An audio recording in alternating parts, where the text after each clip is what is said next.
Kelly, thank you so much for making, again, the time to be here.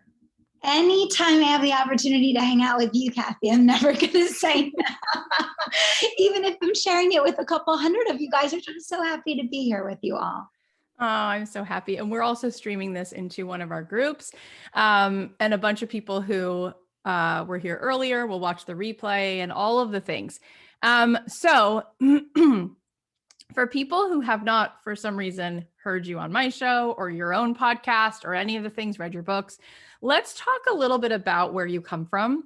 Because when I got to know you and understood how much you have put into play your own resourcefulness from where you came, I was completely blown away.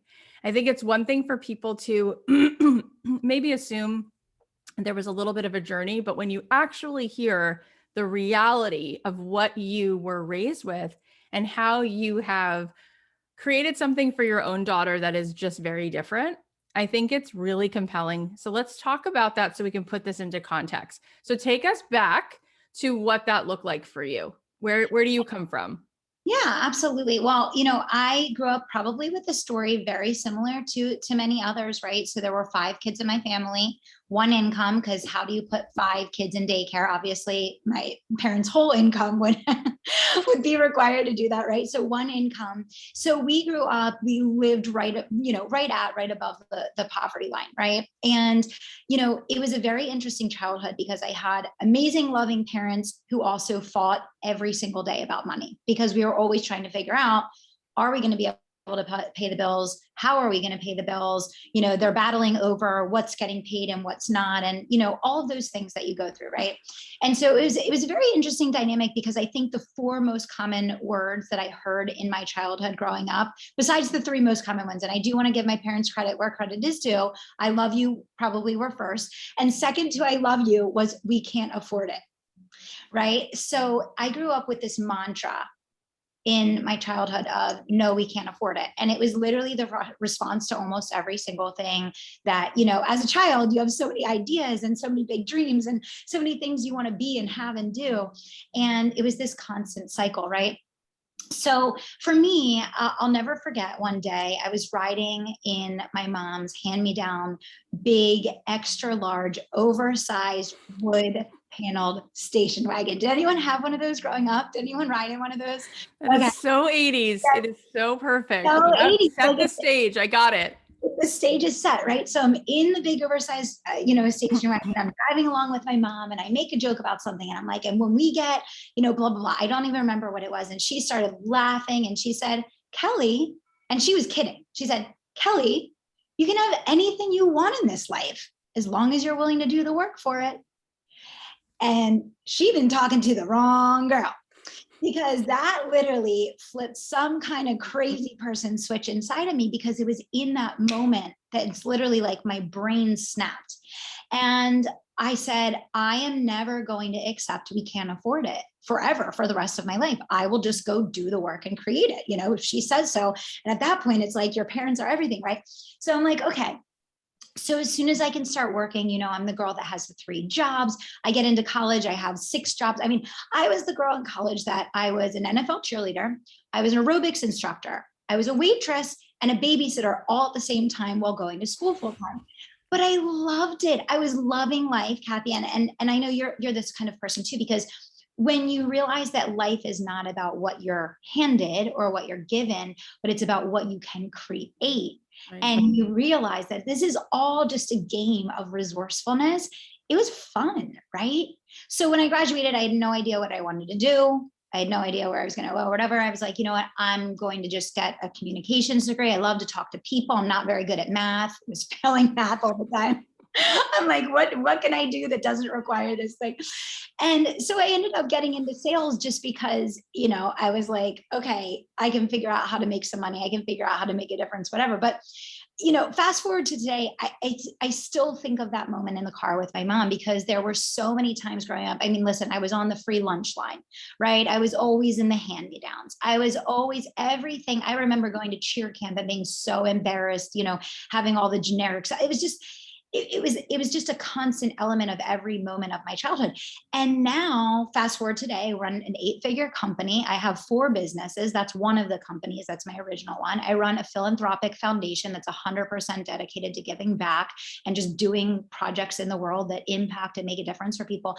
And, I look back and I'm like, wow, we say this so often, but every single thing that we go through in our lives that we think in the moment is a handicap is actually our greatest asset in accomplishing our goals and dreams. And I'm so thankful for all of those, times where it was like, no, we can't afford it, because it set that fire inside of me to say, it's not only, yes, I can, and I will, but I'm going to now dedicate my life to teaching others how to do the same and to role model that for my family while giving back and making a difference and hopefully inspiring Madison, my 7-year-old daughter, to see that anything's possible for her too. It's so incredible. And not only have you dreamed such beautiful, big dreams, but you have helped so many people to go ahead and do it. And there's something about you. There is such a strength in you and such a goodness. You have such a kind, authentic, and yet like fierce personality that I would put my money on you. If there's anything you ever say, like, I'm going to do this, like, it's done. It's already done. Including, you're the only person I know who doesn't just give money to philanthropic causes. You spend an equal amount of time focusing on an entire organization that you've built, and you make that part of your priority. Like, that is equal parts. Like, I'm going to work on this business. I'm going to work on this philanthropy. I'm also going to be a mom. Like, the fact that that became something that you want, nobody asked you, right? It's not like somebody's looking for that when they're signing up for programs or being a part of anything. It's like, this is really important to you and you wouldn't do it otherwise, which I think says just so much about you. You're the only person I know that's really doing that. Not like kind of doing it to check the box, really doing it.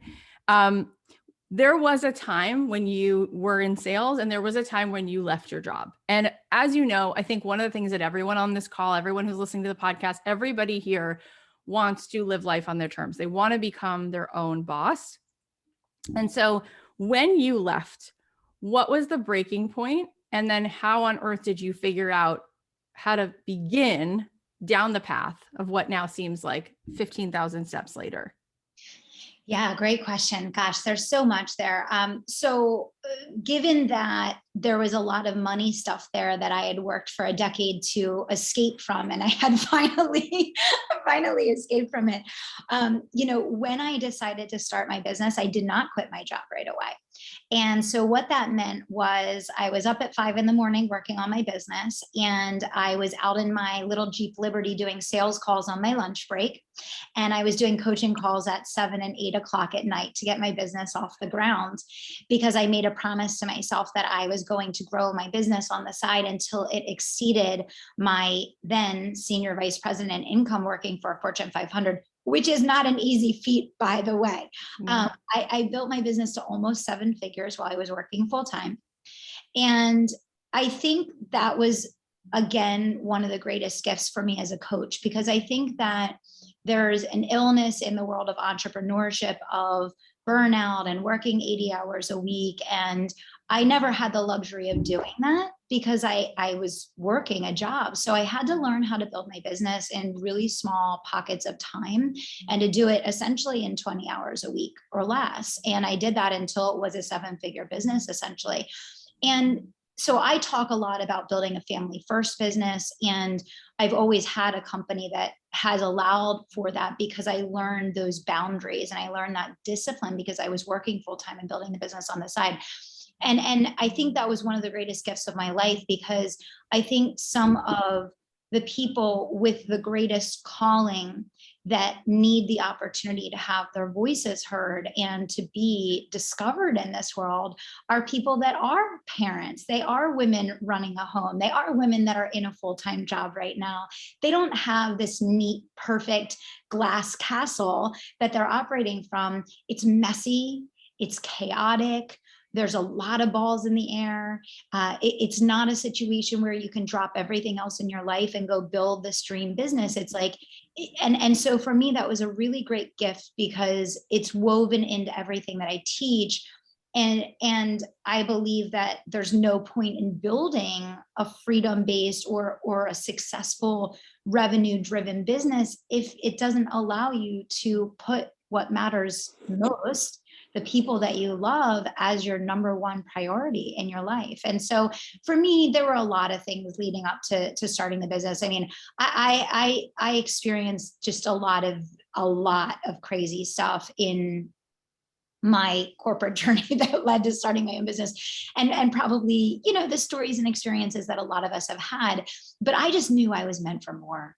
You know, I just knew. I said, I'm going to die like this. I can't, my gifts are never going to come out. Like I'm never, I was just, I felt like my heart was going to explode, and my brain was fizzling away because I wasn't living up to the expectation of the God-given talent that I knew I was put here for. And that was, I think, the final push for me. Like, oh my God, like I could die and never use the gifts that I was put here for, you know? Type a 1 in the chat. That was such a mic drop. Type a 1 if you feel that you were meant for more. Yeah. And that is the truth. And what I love about you, Kelly, is like, you didn't just go ahead and do that. You are unrelenting with telling other people, come with me now.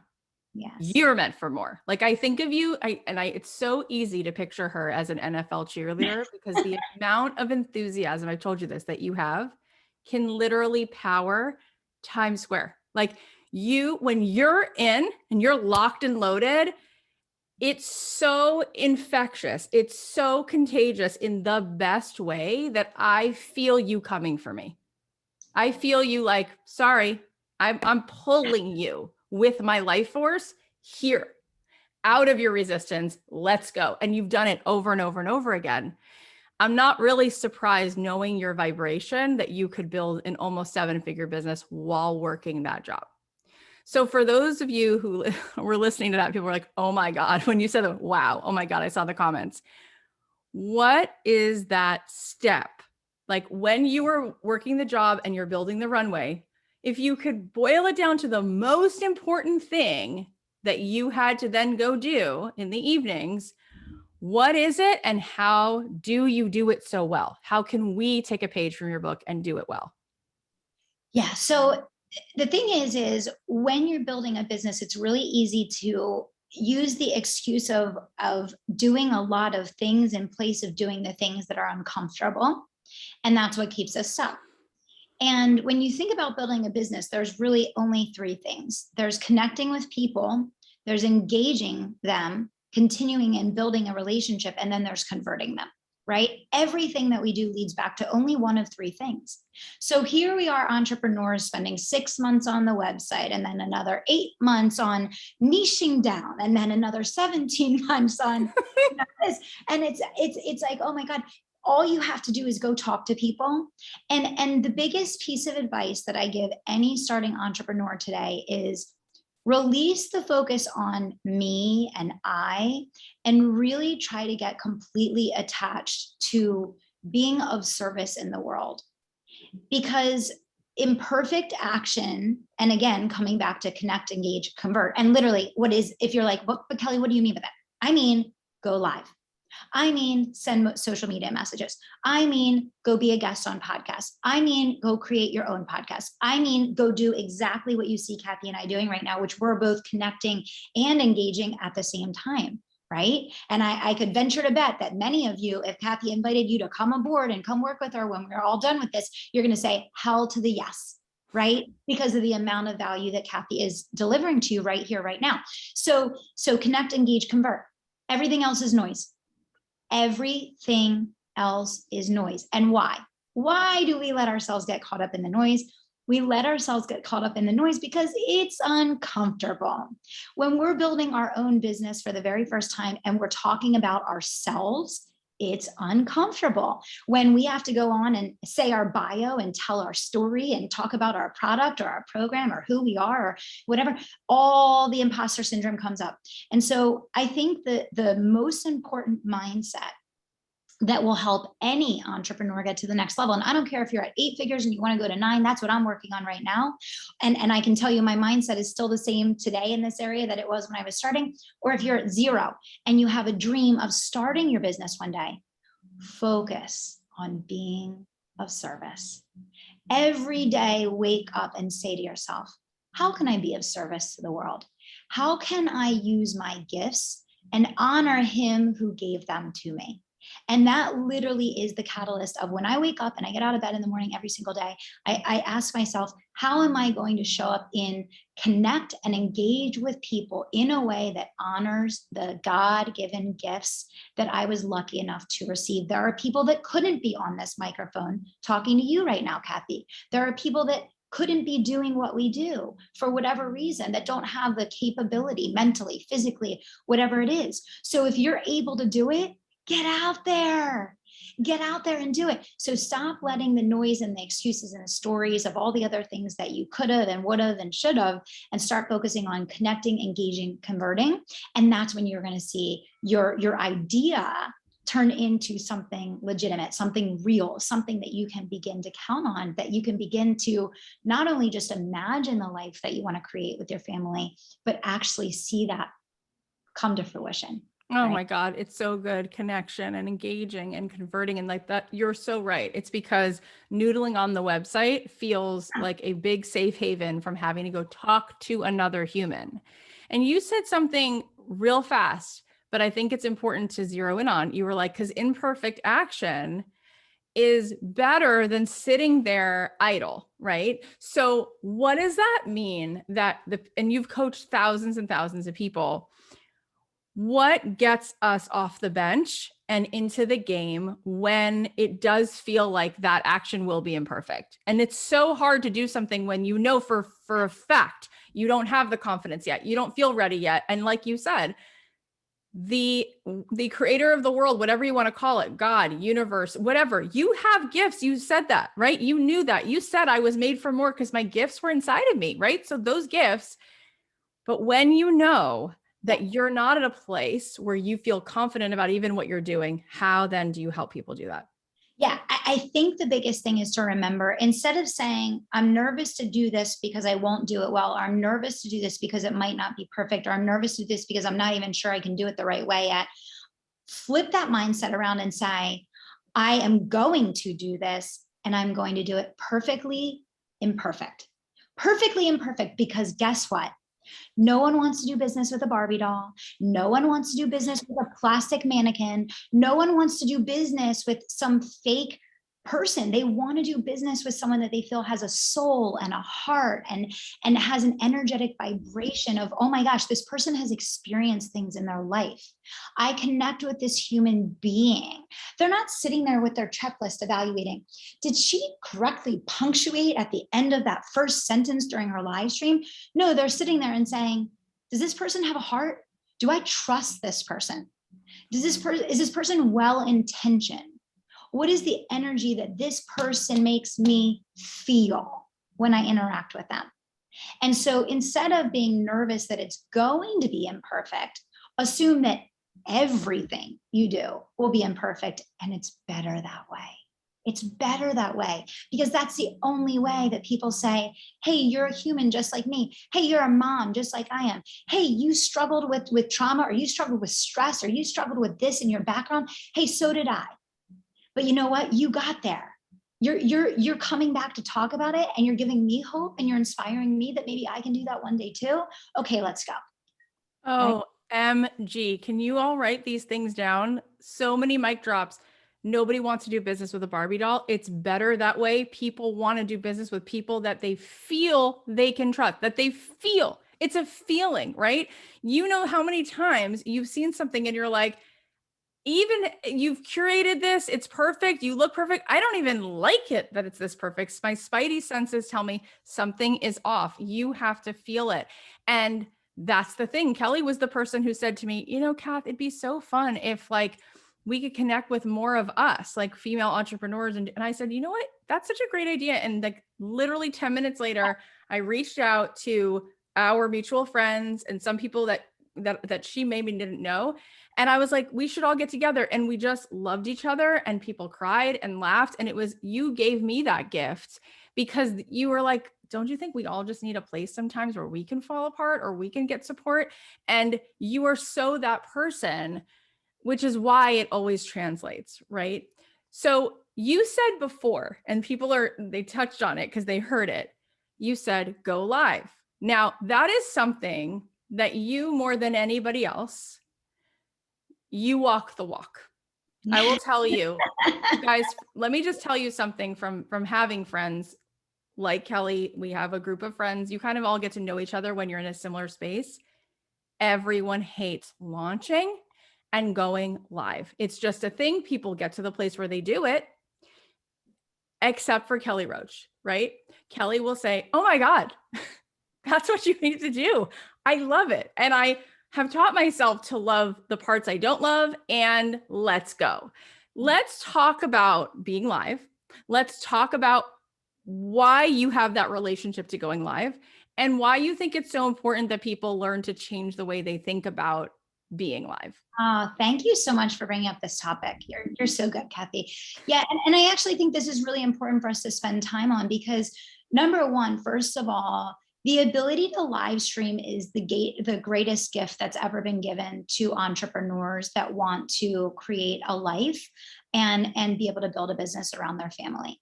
So give me a hell yeah in the chat if you would love to be able to build a multi-million-dollar. I'm sitting in a hotel room right now. I'm running an event tomorrow. Okay. Give me a hell yes in the chat if you would love to build a multi-million-dollar business from home, from vacation, from your apartment, from your closet, from wherever, whenever, from the car, picking your kids up from school, from the doctor's office, waiting to pick up your husband because his car broke down on the side of the road. Is there anyone here today that would love to have a multi-million-dollar business and do it from wherever, whenever, however they want? A couple people are saying yes. Everybody is saying yes. So I came from doing outside sales, just to bring us back for a quick second as to why I have such immense gratitude for live streaming and why I think that the mindset in the entrepreneurial space needs to change so much. So I went into the office every day, and every day I would spend about 4 hours making cold calls in the morning. And then in the afternoon, I would get in my car and I would schlep from business to business to 30 businesses a day. And I would not return to that office until I got a job order, okay, until I had an order from a client. Okay, so we're talking about literally miles in the car, sweating my ass off, and sweating in the car, you know, going business to business, cold calling people. I mean, all the things that people like roll in their grave avoiding doing. And when I started my business, there was no live streaming. There was video on social media, and I started using that. And when live streaming came about, I was like, wait a minute. So you're telling me I can reach people around the globe 24 hours a day, 7 days a week for free, even if I have a day job and I have to do it while Madison is sleeping on her nap. This is freaking insane. Like, I knew instantly when live streaming came about that this was the game changer of all game changers. I mean, there could not be something that a human being could put in the palm of our hand to make it faster, easier, or more efficient to build a multi-million-dollar business from home. And I mean, that's exactly what I did. And I have 4 companies now, and all 4 of them, live streaming and social media are the primary platform that we use to build. And I still never miss one of my daughter's things. And I still get to be at her gymnastics class every week. And I still have date night with my husband every week. And I still go to the beach every night. I escaped Pennsylvania and I came down to Florida with you, Kathy, so that every night we can go to the beach. And all of this is possible because of live streaming. So to your point, Kathy, because the mindset around live streaming is like, it's hard, I don't want to do it, it's exhausting, I don't think it's for me. What we do is we do countless hours of other work instead, where we could just do a freaking live stream and make $100 grand. I had someone, I was sitting in a room, and I'll tell a quick story, Kathy, and I'm sorry to go off on a tangent, but I Oh my think God, who's loving this right now? Type a one if you are glued. okay, so listen to this story. I'll tell this story. And actually, it has a great ending. So I'm in a mastermind that I'm in, and I'm sitting around the table with a group of 7-figure entrepreneurs, a few 8-figure entrepreneurs. And we're having this conversation, and they're talking about how their businesses, like they're working so hard to grow, and they're kind of hitting a wall, right? Like they get to 7 figures and they can't keep growing, and they can't figure out why, and blah, blah, blah, blah, blah. And I start talking about live streaming and live launch and these things. And I'm like, you guys, I'm like, you could literally work, you could go live, 9 times, 45 minutes a time, and you could make like $100,000 a session. And they're talking, blah, blah, blah. And they're like, I don't want to go live, and and I'm like, so you're telling me that if you got paid $100,000 an hour to sit and show up and serve people, that isn't worth it to you? And everyone just kind of stopped, and it got really quiet, and they're like, okay, teach us the live launch, right? So now, and now they're all converted, and they're all doing the live launch, and they're growing their businesses by 6 and 7, multiple 7-figure leaps, like in one fell swoop. But that's the crazy thing, Kathy, you're highlighting the exact point I was making earlier, which is that as entrepreneurs, we'll do 100 hours of work over here to avoid the 1 hour work over here that just gets the job done. I cannot tell you how many times I remember, so I've had a lot of medical stuff with my parents, and a lot of, trauma, all that kind of stuff, which I'm sure all of you guys do too. I remember being on the way to the hospital and literally like being pulled over on the side of the road, like doing video, trying to like sell and close business on the way to the hospital. Like, but that's the thing, guys, is that we don't live in glass castles. We live in a 3-ring circus. So you might as well have a tool that equips you to be able to make millions of dollars while you manage the 3-ring circus. Is anybody with me on that? Oh, Kelly Roach. Oh my God. You are just like, you are literally a shot. It's like a better than in the IV drip with all of the immunity boost. It's you. I'm telling you, I said it before. She could power a freaking city. It's amazing. Or is it true? It's so true. 3-ring circus. I've never heard it. It's so true. I've never heard you say that, but I love it. Right. So guys, my big thing is live streaming is the greatest gift that will ever be put in the palm of your hand, that for free, you can reach people from around the world that want and need what you have to offer. And guess what? People say they get nervous about going live. All you're doing is sharing. And again, I think the biggest thing is it's ego. It's ego that keeps us in the idea of me, or the idea of getting on a live stream and trying to be perfect, or having notes, or following the session. Show up and serve. Ask yourself how you can make a difference. Ask yourself how you can touch one freaking person today. And if you do that, guess what? As you're thinking about that one human life that you want to impact, that one human life that you want to make a difference for, you're going to find that all of a sudden, if you keep showing up, day 1, you might have 0 on your live stream. Day 5, you might have 1 on your live stream. Day 500, you're going to have 100 on your live stream. Day 1,000, it's going to be multiple hundreds. And pretty soon you're going to have this snowball, because there aren't many people that have the attitude of showing up and asking themselves, how can I touch one human life today? How can I be of service? How can I make a difference? When you show up in that way, your light radiates at such a level that you are undeniable. You're freaking undeniable, guys. And it's not perfect ever. It's never about being perfect. I don't try to be perfect. Why? Why try? I would rather people love me for who I am and be attracted to a human being, because I'm not going to be perfect consistently. So if I show up perfect one time and then you realize, oh, wait, she's not actually that person, how's that going to work out? 100%. This is such straight fire. And the truth is, I have lived this. My very first live stream, I was pregnant with my daughter, who's turning 5 in September. Before that, I was writing music for 10 years. I would fly to Minnesota. Not everyone knows this. Minnesota has a ton of ad agencies because Target's there and a lot of General Mills and all that stuff. So I would fly to Minnesota, San Francisco, New York City, meet with ad agencies, selling songs, one song at a time, getting a project, getting a submission to Hasbro, Mattel, Nike, whatever it was. And hoping that every year I would get 8 songs licensed. Each song would be $50,000, $70,000. But like, I had to not just drive to those sales calls, I had to get on a plane with my children. By the way, I was taking my kids with me, and my sister, bless her heart, would sometimes come watch them in a hotel room. Like, it was not a joke. Then I started to do the yes and of like, what if I taught people how to do what I'm doing for music? Maybe I could teach a class. Taught a class online, first time ever even using the software, didn't know what I was doing, pregnant belly, not a single slide. Kelly and I just go right to camera. We're just like, hey, here we are, hotmess.com, here for it. Showed up that night, $147,000 came into PayPal. My program was $997, didn't know what I was doing. 6 months later, launched it again, $441,000. Then I started a podcast. Then I started teaching other classes. From anything I've ever launched, a podcasting course, the music program, the accelerator I used to do. I've done so many things besides me to do this. At this point, it's multi 7 figures every freaking time. And still my peers will say to me, you work too hard. Going live is just, it's so much stress. It's so exhausting. I'm like, are you kidding me? Are you joking? What do you do all day long? I seriously can set a clock to it. If I go live, like you said, what did she just say before? Because it's undeniable. When you see someone live, there's no hidden strings in there. Like, you know, this person's not dubbing something in. And when you get that feeling of that person's energy, it's okay that you don't have the perfect slides. It's no one's measuring it on that. It's this connection you can make with people.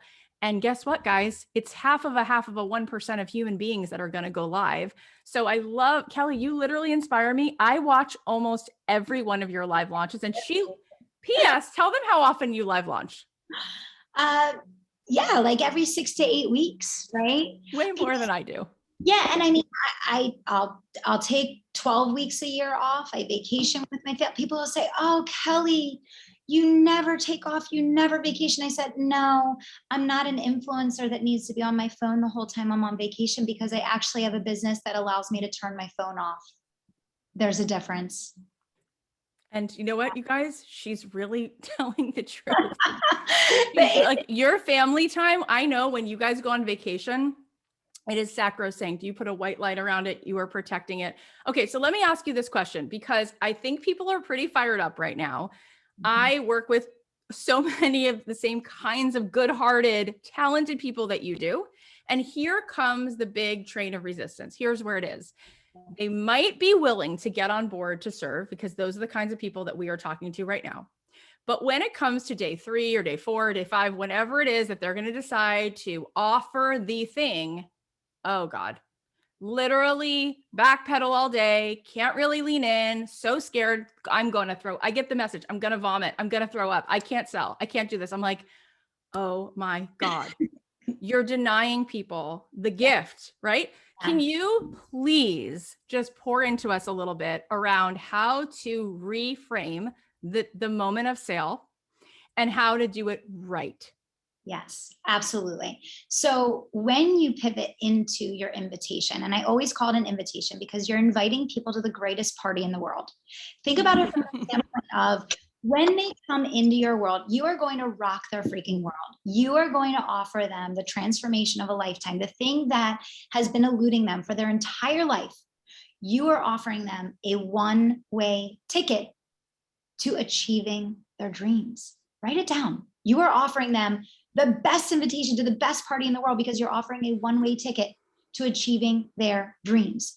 Now, if you genuinely believe that you are here to make a difference, if you genuinely believe that you are here to serve, which I know all of you do, you wouldn't be here, you wouldn't be hanging out with Kathy freaking Heller if you weren't here to make a difference. She's the patriot. She's the matriarch of this. This is what she does. She helps people find their calling. That's why you're here, right? So if you believe that you're here to be of service, then are you being of service? If you build people up, get them all excited, get them all rallied about what they can do and what they can be and where they can go and what they can do, and then you're just like, and see ya, go figure out on your own how you're going to do it.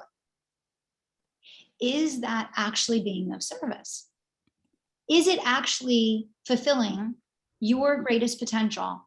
If you lead people and you point them to where you can take them, but you're not willing to actually bring them with you. You're not willing to actually tuck them under your arm and say, and here's how we bring this full circle. Here's how we actually are going to partner together and link arms and stick together and work together until you achieve that big goal, that big dream, that big result that matters so much to you.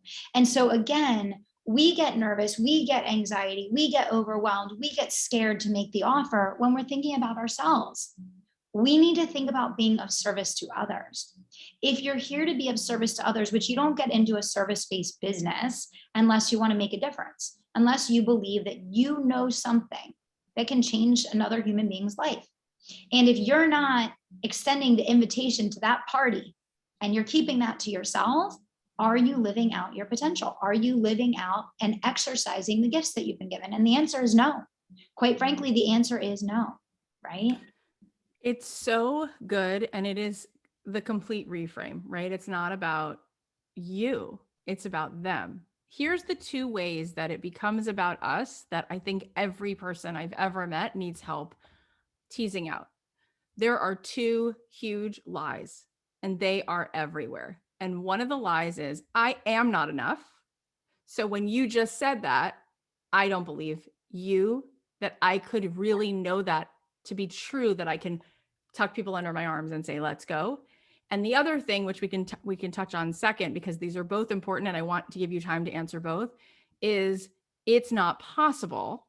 And the reason it's not possible is the lie is because there is such a feeling of scarcity mindset that no one has the money to pay, right? Like there were people in my life everywhere who said to me, do you think songwriters have $1,000? Songwriters are that's not the population. That's not the demographic that is like crushing life, right? They're like baristas. They're trying to figure it out. They have like, what are you talking about? I'm like, I hear you. I got it. Right. And I have a completely different way of looking at that. So I'm just going to keep saying over here, but that was unique. Right. So those are the two things. One is I don't believe I'm enough. So I cannot get fired up the way you just were. And second, I believe so much that it's not possible because the scarcity that I see, no customer is there. No one has the money for this. So then I'm actually hurting people. So you take it away. Tell me about how we start to completely not just reframe it, but get on board with not necessarily believing those things and changing it around. Yes, definitely. Well, first let's start with the easy one. That's just like, do your research and it's facts, right? And that is the scarcity mindset around people not paying, right? There are more people in your market that want and need what you offer than you and your competitors combined could ever possibly serve. That's just fact. That's just fact. There's 7 billion people on the planet. And when you think about how many customers does it take to create a 7-figure business? What, maybe a couple hundred? So you're telling me that on planet Earth with 7 billion people, there aren't a few hundred people that are going to pay you what you want to charge for the service that you have to offer.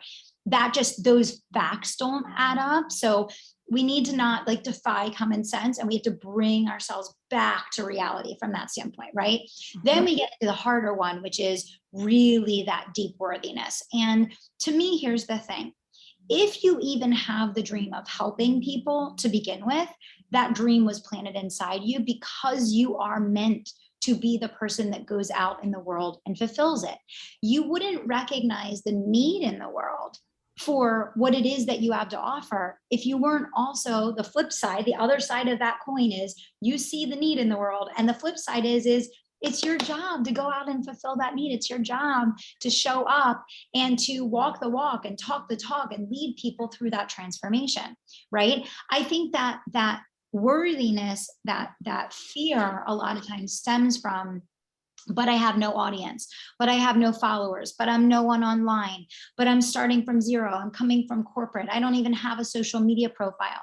And it's so important to remember everyone that ever did anything started exactly where you are right now. I'm going to say it again. Everyone who ever did anything started from exactly where you are right now.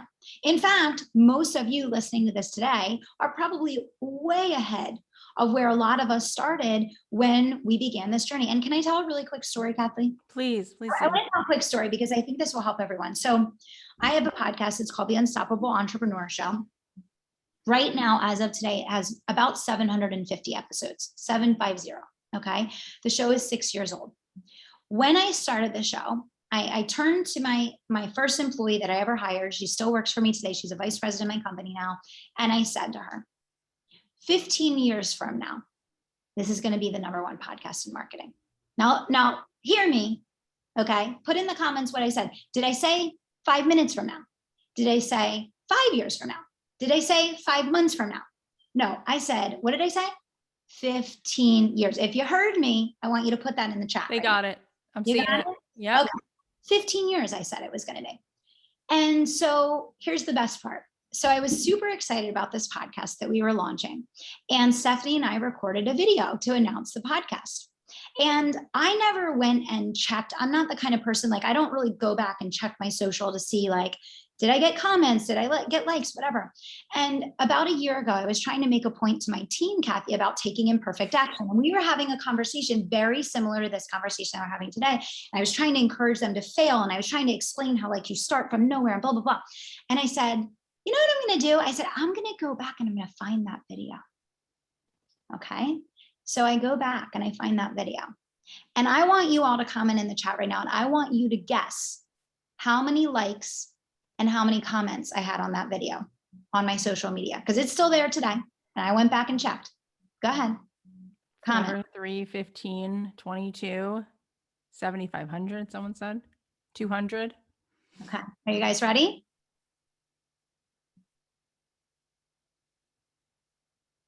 Zero. And guess what? That podcast now is in the top 0.1% of all podcasts, of the 2 million podcasts that are on the air. And it's usually in and around the top 13 in all of marketing. Okay. So I want you all to realize, and I pulled that video and I showed my team and I said, and here's your example of why you don't make decisions based on where you are. You make decisions based on where you want to be. When I released the announcement about that podcast, no one cared.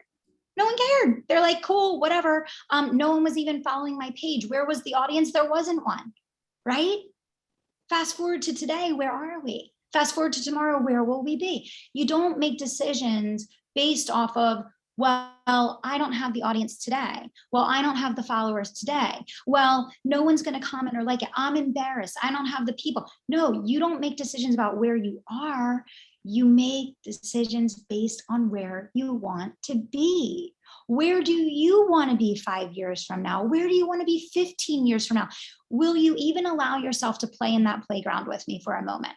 Will you allow yourself to breathe the energy of, it doesn't need to be 5 minutes from now. I can enjoy the journey. I can enjoy growing. I can enjoy learning. It doesn't have to be perfect because the first 15 times I probably don't even have any listeners. You guys get it? Is this making sense to everybody? Oh my God, it's so good. Everybody is just hanging on your every word. And really, I'm going to say it again because I'm going to burst if I don't keep saying it. It's not just what you're saying. It's how you say everything you say, where you can feel how integrated everything you're saying is because you've lived it. So your excitement for it and your passion for what you say, it just comes out of every pore of who you are. It is just such a gift to be around you because of how generous you are with your energy. Like, you're at a place you don't need to do this. You literally don't need to do this. You did move from the Northeast down here. You could literally just put your feet up now, but you love what you're doing because the passion is, I can't not see more people just joining this party when the party is here and there's like a whole buffet and there's sushi and there's carving stations and you're outside listening through the door. Forget it. So here's the next question, which I alluded to, but I want to ask it in deeper way so we can unpack it. So let's say people can get on board with like, okay, I'm going to have this resilience, this new mindset, and I'm going to lean in and I'm going to be able to invite people to this invitation, this sale. there is a way in which, even if you are passionate, people won't necessarily always buy because they're confused. Because there are things that have to happen that you and I have both learned along the way, where the promise is clear, where you've set it up, where people know when to take action by. And I think that what happens is people think it's one or the other. Either I'm a nice person who sells in a nice way, or I've become some bro marketer and now I'm using like sleazy sales tactics. It's like, no, it's not sleazy sales tactics, right? There's a reason why Bloomingdale's has a sale, Bed Bath & Beyond has a catalog. There's a reason why things are a certain way and there's clarity and you know how to make the call to action. Tell us about that. What makes it work? Let's understand that better. Yeah. So I think when you think about selling in a powerful way, I want you to think about the power of conviction.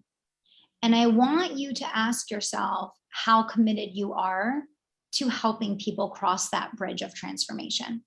Because when I sell, there is no person in the world, whether they buy from me or not, there's no person in the world that doesn't believe that I will burn at the stake for the rest of my life to help entrepreneurs achieve financial freedom. And that is because of my conviction. The conviction that you have about who you are called to serve, the difference that you're here to make. You have to, of course, have strategy in the way that you sell. But at the end of the day, 85% of communication is nonverbal. Most of what people are getting when you're making a pitch, when you're selling to them, it is them picking up on energetically, and ready, lean in and listen to what I'm about to say. Do you believe what you're saying? Do you believe what you're saying? Why do entrepreneurs struggle to sell? Because they don't believe what they're saying. Because energetically, they are unsure.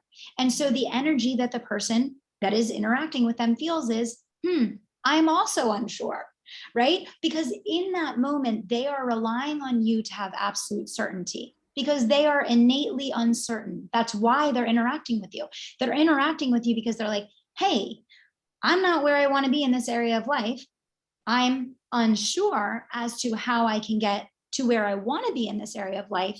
And I think you might be the person that can help me get there. Now, here you come along, and if your body language and your eye contact and your energy and how you lean in and how you're communicating and your voice intonation says, I'm also not sure, guess what? There ain't going to be a lot of transactions in the bank account. But if you don't have a perfect pitch and you're not following a script, and maybe you're pretty new to selling, but you show up and your energy says, F yes, right? I don't know if there's any kids on there, but if it was me, I would say that. Okay. And you show up and your energy is like, I freaking know my shit works. And it's your loss if you don't get in here with me and join this party right now, because these people got it going on and this is what's happening for them because they made the choice to say yes to themselves. And you show up and that energy is you believing in your own self. They will then have something to anchor into. They will then have something to believe in.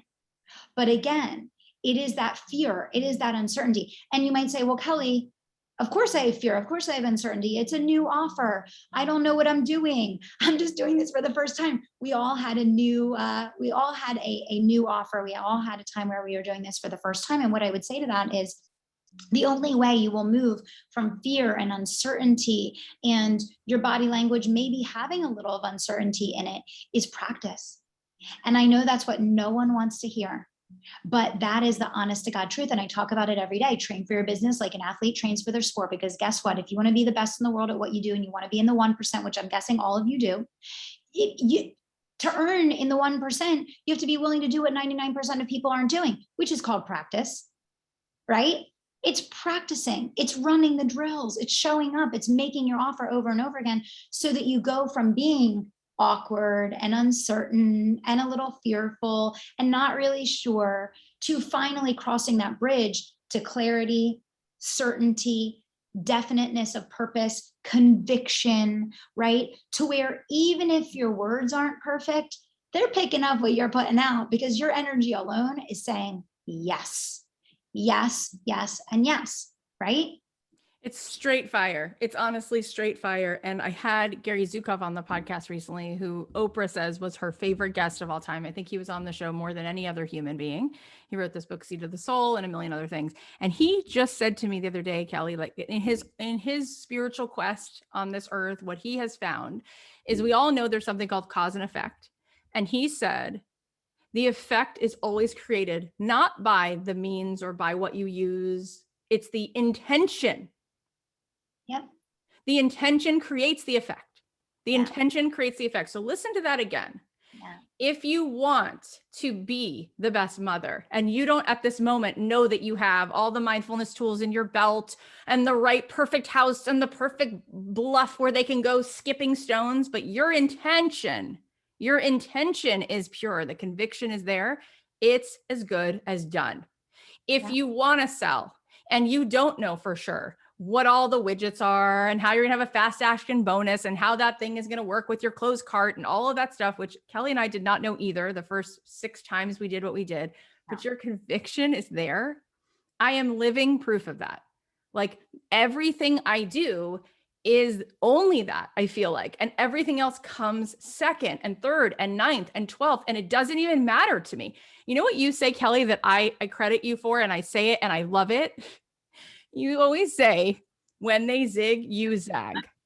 And I say it over and over and over again, because guess what, you guys? That's what most people want to sell you. They want to show you how to do the perfect funnel. They want to teach you how to have all this stuff. And it's like, no one cares. No one cares about that, right? They want to see what's actually the real stuff. The real stuff. Yeah. And I want to go now to ask a question about what you just said, the point you just made, which is practice. And the thing that you've said so many times is the reason you suggest that people live launch 6 to 8 weeks, every 6 to 8 weeks, is because you have to get good at it. Not only do you have to get good at it, but it gives the world consistent reminders. This is who she is. This is what she does. This is who she does it for. Now, when people have lived their life, which is most people, and set themselves up to fail by saying the following: unless I have an immediate ROI, I will hit the dip and I will bail, right? I'm out. Yeah. What do you tell people when it's very painful to have an expectation? And then Kelly's your coach and she's like, so when's your next one? And you're like, you don't understand. 4 people showed up, nobody bought. And you're like, okay, so when's the next one? Because I just need to know the day. What do you say to those people to get them back on the bike? Yeah. I mean, so here's the thing, right? In life, we're all going to struggle through some type of pain, right? You're going to have only one or the other. And that is, you're going to go through the pain of doing the work to create the life that you want, or you're going to have the pain of giving up and settling for the life you already have that you're already not satisfied with. And so you only got one or the other. And you have to decide, are you willing to accept where you are for the rest of your life? Are you willing to enjoy this pain of regret, of stagnation, of whatever it is that you're feeling, being, experiencing that you're not happy with already? None of us are happy. Listen, life, and Tony Robbins said this, and I remember this from 15 years ago. He said, living is making progress, right? The thing that brings ultimate happiness is progress. We want to grow, we want to learn, we want to expand, we want to become more. All humans are driven by that. We all require that. And when that stops, what happens? Our whole life goes backwards. Our health declines, our mental state declines, all those things. So sure, you can say, my launch failed. I had 4 people there. I didn't make any sales and I want to give up. And okay. Are you happy staying where you are? You happy staying where you are? Are you willing to accept this as your final death sentence? Like, is this it? Is this going to be it then? Or it's like, oh, okay, you did something once and you weren't good at it. In what area of life? No. This is what's always confused me. And this is what I don't understand about the world of entrepreneurship. In what area of life do we do something once and think, not only are we going to do it well the first time, but we're going to make hundreds, if not millions of dollars doing it well the first time we do it? In what area of life do we do something 5 times or even 10 times and experience that outcome? That's just not the natural progression of life. That's not the natural progression of anything, right? And yet we put that expectation on launching, which is both an art and a science that anyone can learn. Absolutely anyone can learn if they're willing to do the work. The work will work for you. But that means running drills, because the 10,000 hour rule says it takes 10,000 hours to master something. Let's forget mastery for a minute. Let's say, what if you're like, Kelly, I don't want to master launching. I just want to get good enough to make money. Okay, let's cut it down to 1,000 hours.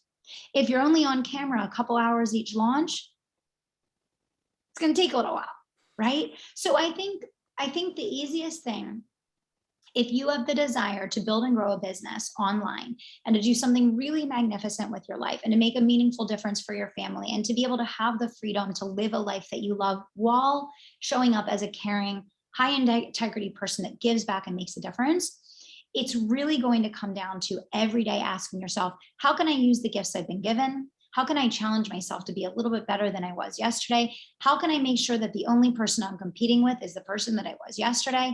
How do I show up and do the work that's required in a natural progression to get good at this thing that I desire to obtain results from? And I think sometimes we have like an override button in entrepreneurship where we don't expect the things that are required in every other area of life to apply to growing our businesses, right? It's so true. It's so good. I mean, this is why people stick to her, right? Like it's absolute medicine. It's absolute medicine. And this is also why, tell me right now, if you are feeling lit up, put a 1 in the chat. If you feel lit up right now, this is why people pay for coaching. Okay. Because how you feel 100% affects what you do. And if you feel the way most of us feel when we wake up in the morning, that is why me and Kelly and all of our friends, she just said it 8 minutes ago, she's in a mastermind. I'm in a mastermind. Do you think I ever don't have a mentor or a coach to go to? Of course not, because you have to pull up and out of that low vibration, because it's just going to keep you choosing that thing you just said so beautifully that you're not happy with, you're not satisfied with. So you are so incredible what you do. I want to ask you one last thing, because everybody we've had today and tomorrow all are women who have podcasts. And in addition to their work, and you talked about it before, how much you told that story that was so beautiful. You love this podcast. This podcast has helped you grow. Yeah. Let's just to hear you say why for you it's been this way. Why? Connect the dots. Why does that podcast lead to growing your business? Yeah. Let's go back to the very beginning of our conversation. And I hope this will close the loop for everyone listening. You know, Kathy, you asked if you were going to narrow it down for entrepreneurs and say, hey, these are just the 2 or 3 things you need to do to grow. I said, connect, engage, convert. And a podcast is not only, I have goosebumps. Look at this. The hair is standing up on my arms, because your podcast is your legacy. It is your private thoughts that are in your heart and in your mind that you share with the world behind a microphone from the privacy of your own home. And it is your number one way to connect, to engage, and ultimately, if you choose, to convert people into your best customers, your best, highest paying customers. It's so interesting because there's all different ways that you can use a podcast. For me, you could go to almost every one of my hundreds and hundreds of clients, and I would say probably 90% of them will say either they started by listening to my podcast or they found me on another podcast and then they started listening to the podcast. It all ties back to the podcast. So many people are like, how do I get a sponsor? How do I get millions of listeners? How do I do this? How do I get people to convert? And they're missing the whole point. Focus on connection, focus on engagement, focus on adding value, focus on being of service. The rest will take care of itself, right? Connect, engage, convert. Keep it simple. Focus on the things that actually matter. And I always say that the number one thing, if you're an entrepreneur that wants to grow, is mic time. So that can be on camera like we are right now. It can be behind the mic on a podcast and get me behind the mic on someone else's podcast, do a TV appearance, a feature, and a publication. But get behind the mic and share your heart and your soul, and do it imperfectly. And remember, allow yourself to play in the playground of imperfect action. That's where life gets fun. When you are no longer obsessed with trying to be perfect, and you're actually able to enjoy what you wake up in the morning and do every single day, because that's no longer the focal point. The focal point is, how can you be of service to others? How can you make a difference? Yeah. And I want you to write that down because it's so good. When you focus on the giving and the generosity and the connection and the engagement, the rest will take care of itself. Yeah. And that's where you spend all of your time. Now, Kelly, tell us where else we can follow you, listen to the podcast, and all the things. Oh, you're amazing. I just love spending time with you. You're such a gift, Kathy. And I hope for all of you guys, you're lucky to be having this time with Kathy. And I hope all of you are just taking advantage of any and all opportunities to work with Kathy in any way possible. It's such a pleasure to spend time with you. Yeah. So Kelly Roach Official, connect on Instagram, come say hi, just like hit me in the DMs and say hello. And I would love to connect with you. And if you want to check out the podcast, it is the Unstoppable Entrepreneur Show. Kelly, I love you. She's 20 minutes from me. How fun is that? I want you to have an amazing event. I love that you're making time for us. I can't believe that you were able to fit it in. It was an absolute joy. Every second it went by in 3 seconds. Thank you so much. Thank you guys so much. Thanks, Kathy, for having me. Enjoy everybody. Bye.